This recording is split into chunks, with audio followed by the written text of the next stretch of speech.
The cool thing about the desktop, if you Google Dubb desktop app, you're going to get a little D symbol once you download. You have it here. On the top, it's on a Mac, and then on the bottom, it's on a PC, a little D symbol.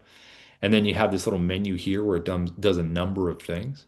But the cool thing about the Dubb desktop app screen recorder is these options that you can see here. So I'm going to talk to you about just the similarities and the differences that you just saw with Chrome. So the big thing here is it's going to have the same webcam. So when I open up the desktop app, I'm going to click the webcam button. It does all of the same functionality you just saw.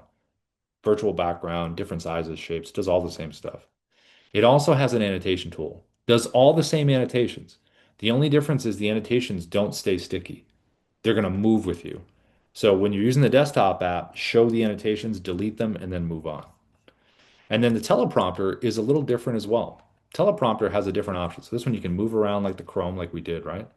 But it also has this. So if I'm in here, see this little button right down here, it says auto track.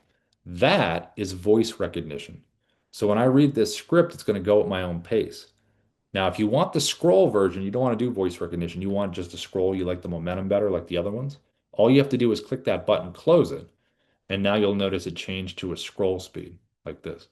So you can change it to whatever one you want. You know, are you in a scroll mood? Do you like that? Or do you kind of want to go to voice recognition with auto track? You have that option to choose, and that makes it different than the Chrome extension.